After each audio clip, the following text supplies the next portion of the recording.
मुर्तज़ा साहब, your take sir, जो बात चल रही थी माफी, इलेक्शन लेट, एवरीथिंग, किस किस को माफी मांगनी चाहिए सर?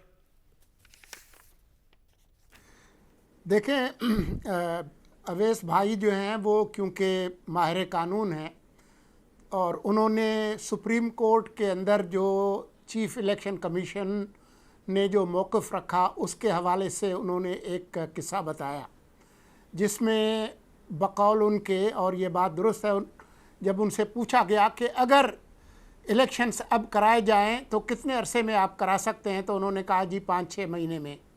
ये बात है मार्च अप्रैल 2022 की। ठीक है। 8 मार्च को तहरीक अदम एतमाद पेश हुई थी, 10 अप्रैल को खान साहब की छुट्टी हो गई थी।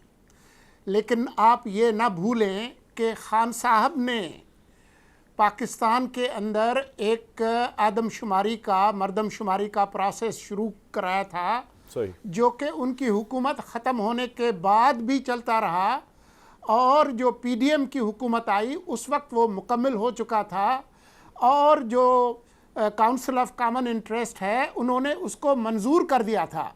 जब वो मंजूर हो गया और वो पब्लिश हो गया, ऑफिशियल हो गया, तो उसके बाद मैं चाहूँगा कि उनके पास तो आइन होगा, आर्टिकल 51 का 5 पढ़ लें, जिसमें लिखा है कि जी कौमी असम्बली की जो नशिस्तें हैं सूबा असम्बली की, ये आखिरी जो पब्लिश्ड सेंसस है उसके तहत तब्दील की तकसीम होंगी। ये आ गया तो पॉइंट। बात ये है कि जब अब माफियों पे आ जाए तो ये बात जो है ये मुमकिन नहीं था कि डिलिमिटेशन के बगैर इलेक्शंस हों, पॉइंट आ गया सर। आइन की खिलाफ वर्जी होती।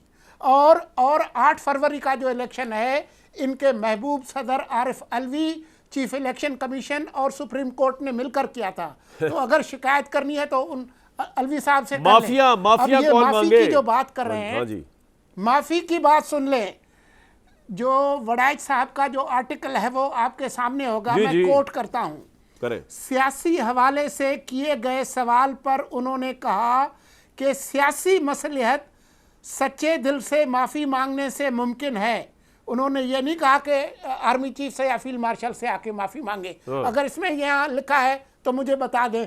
लेकिन जो अडियाला अली सरकार है उन्होंने पहले ही साफियों से कह दिया है कि आए जी मुझसे माफ़ी मांगे। तो एक लंबी कतार है अडियाला जेल के बाहर, लोग इंतज़ार में हैं कि कब वडे साहब जो है वो इजाज़त देंगे तो हम आके तरले मिन्नत करें। ये लोग बिल्कुल एक अपनी ही दुनिया के अंदर एक शिज़ोफ्रेनिया में रहते हैं, जो समझते हैं कि जो यूट्यूबर बाहर जो मफरूर मस्खरे बैठे हैं, जो कहानियाँ सुना रहे हैं, दुनिया उसके गिर्द चल रही है। बिल्कुल ठीक।